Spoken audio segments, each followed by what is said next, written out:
In 1336, a man was born in the Chagatai Khanate. This man was called Timur. He was born into a lowly tribe, but he made his way up the ladder, and soon he became the leader, the ruler of Ma Warah al-Nahar, or Transoxiana.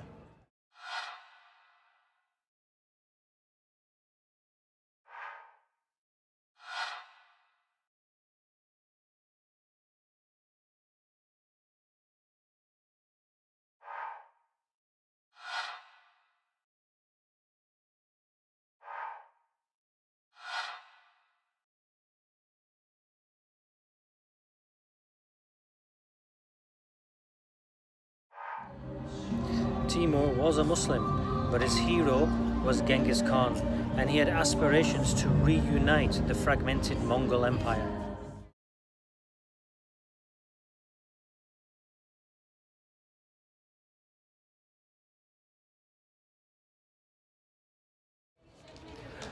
Having taken over a part of the Chagatai Khanate, he was surrounded by the Mongol Golden Horde to the north, the Il Khanate to the south, and the Yuan Dynasty, which was also a Mongol state, in China.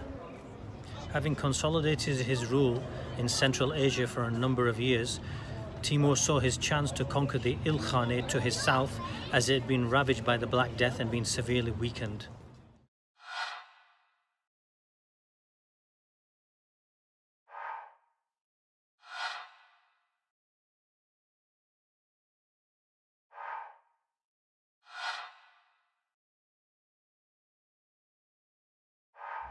When Timur defeated his enemies, not only did he defeat them on the battlefield, but he would enter their cities and massacre their populations, especially if they did not give up without resistance. And he would build towers of human heads, which could be seen as a warning to people for miles around not to mess with him. And this is why he gained the nickname Timurid Dynasty, the Prince of Destruction. Soon after conquering the Il Khanate to his south, a man who ruled the Golden Horde to his north, known as Toktamish, started causing problems, and Timur was keen to secure his northern border so he could carry on with further conflicts.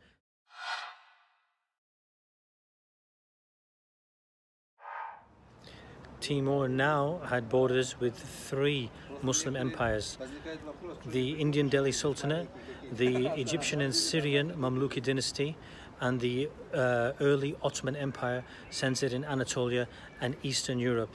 And he was very keen to show who was the boss.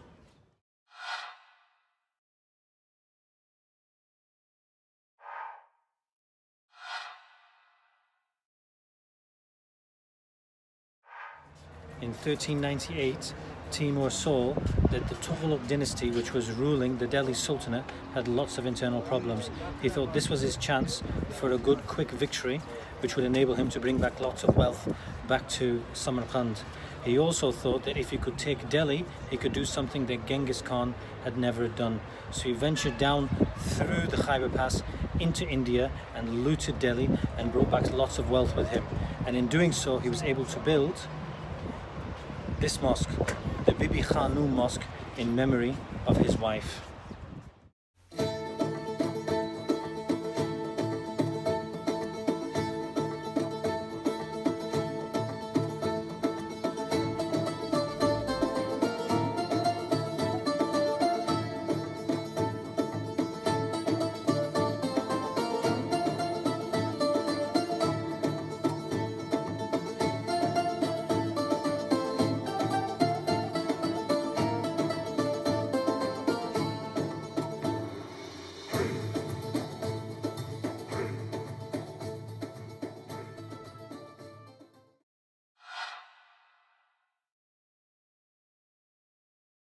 In 1400, Timur decided to attack the Mamluki dynasty, which was an Islamic empire in Egypt and Syria.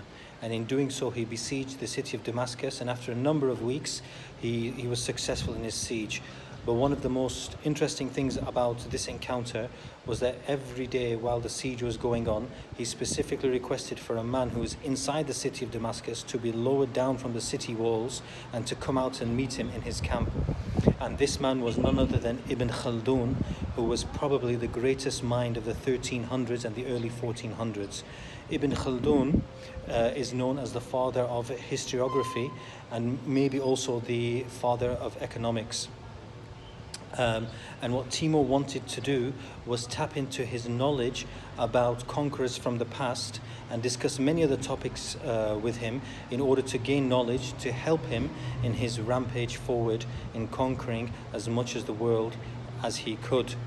So the greatest mind in the world had just met the greatest conqueror in the world. When Timur conquered the Ilkhanate, he took over Basra. When he conquered the Mamluk Sultanate, he took over Damascus, and it is in one of these two locations where he got his hands on a prized possession, and that possession is what was thought to be the original Mus'haf of the Quran, printed by, well, not printed but written by the scribes of Uthman ibn Affan radiallahu anh. And what he did, he brought it back to his city in Samarkand, and he housed it right here in the Bibi Khanum Mosque on this stone. More on that later, because currently it's kept in a museum in Tashkent, so I'll show you that soon.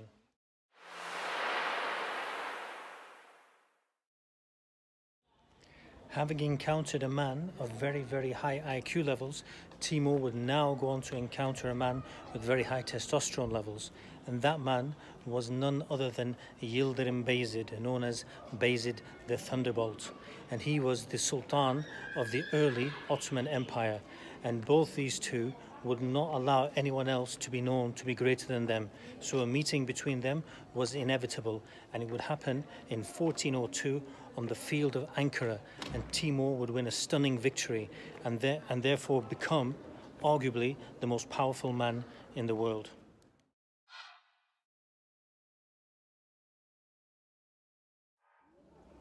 There was only one thing left for Timur to do in order for him to be able to say that he'd emulated the great Genghis Khan, and that was to conquer China. So in 1405, in the winter, he set off on a mission to conquer China and become Genghis Khan #2.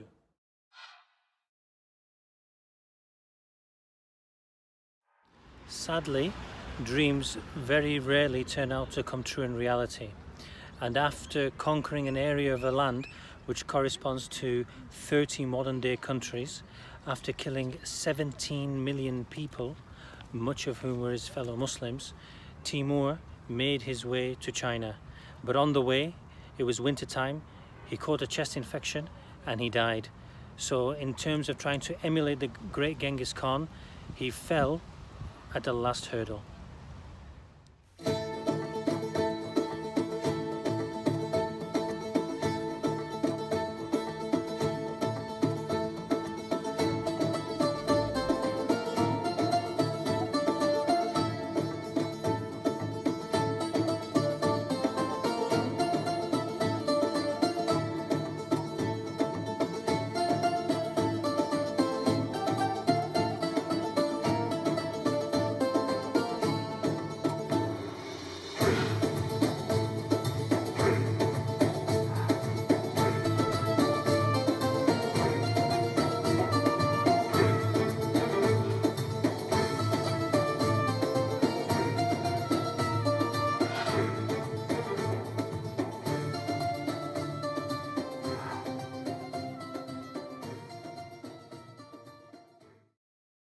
I'm at the back of Tamerlane's tomb, and as you can see, there are these steps which lead down to this door. Through this door is a long corridor which goes further down to a chamber which is beneath the chamber that we've just been in where all the tombstones were. And the real grave of Tamerlane is not visible to visitors above. That's a fake tomb. The real tomb is down here in an underground chamber, much like another famous building, another famous mausoleum in the world. Do you know what that is?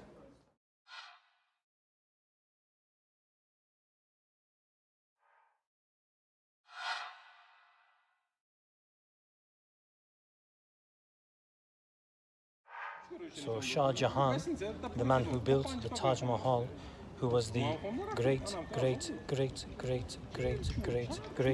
grandson of Timur got many of the ideas for that famous world building from his great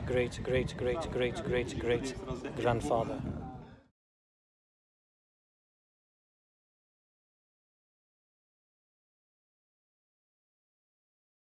Just before he died, Timur said that if anyone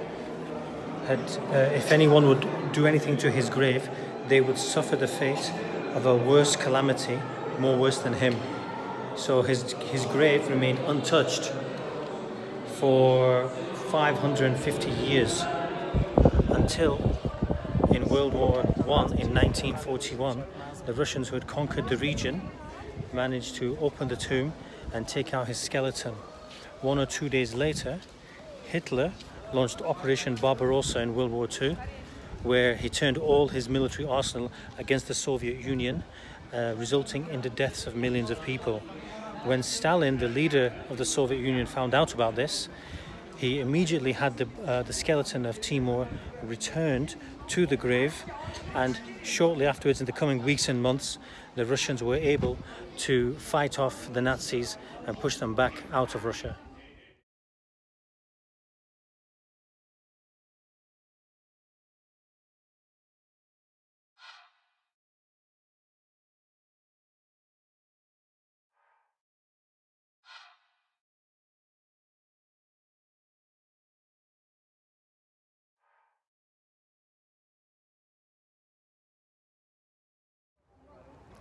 After the death of Timur in 1405, there was a short civil war between his sons and his grandsons, and a fight to who would become the leader.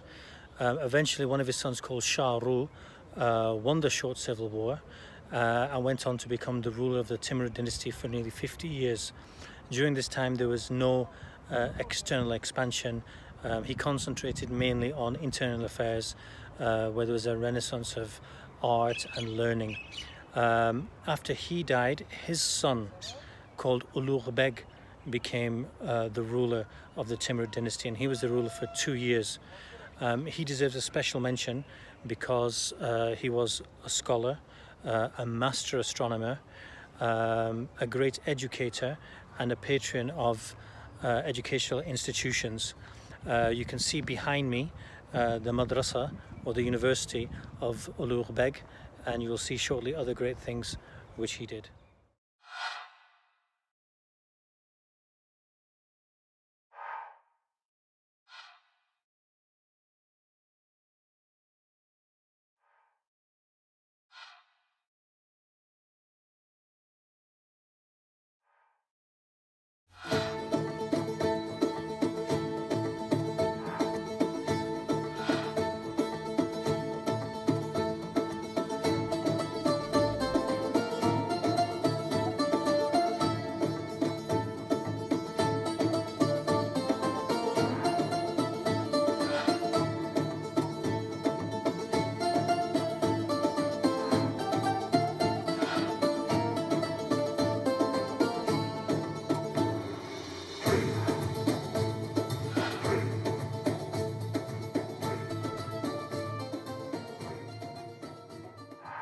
This is the observatory of Ulugh Beg, the observatory that he used to calculate the tilt of the earth, as well as to map the position of over 1,000 stars in the sky. He also calculated the duration of the year to 6 hours of its accurate time. So this was his telescope way before telescopes were invented.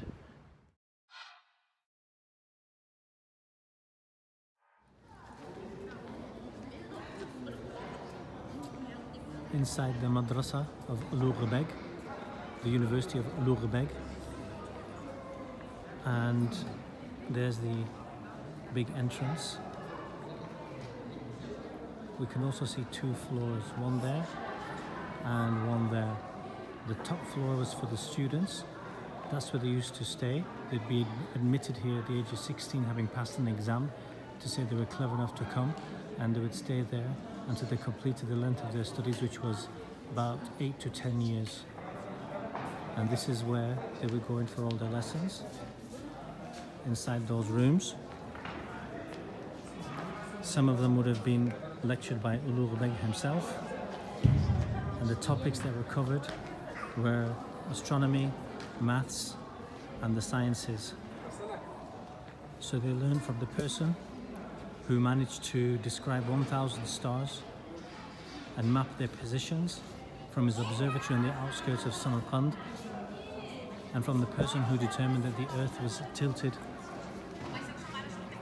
at 23.52 degrees, all done 600 years ago.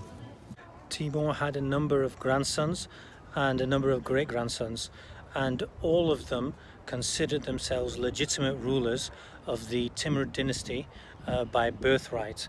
And by the end of the 1400s, just before the 16th century was to begin, they were all competing with each other, ruling little bits of Ma Warah al-Nahr, or Transoxiana. While this internal fight was going on, another group of Turks from the north, led by a man called Muhammad Shaybani, migrated south into Ma Warah al-Nahr and started to take over these Timurid princes one by one. Eventually they would take them all over and start their dynasty. These new Turkic people from the north were of a different ethnicity. They were Turks, but the type of Turks that they were Uzbeks. And this is where the term Uzbekistan eventually comes from. And they eventually set up Uzbek Khanates in Ma Warah al-Nahr in Transoxiana. However, there was one Timurid prince which kept evading them, and his name was Zahiruddin Muhammad. And on a few occasions he fought battles with them and won. Sometimes he fought battles with them and lost. And on a number of occasions he took this city, Samarkand, and lost it again. Eventually he was overpowered by the Uzbeks who'd come from the north, and he migrated south to Kabul and took that city. And eventually he would migrate into India and fight a famous battle there in 1526 called the Battle of Panipat, and he would start his own dynasty in India, carrying on the Timurid line in India. Of course, this man, Zahiruddin Muhammad, is known by a better name, Babur. Babur was the first Mughal emperor in India, and he was someone who carried on the Timurid line, and he would continue up until 1857. Once again, Central Asia had struck.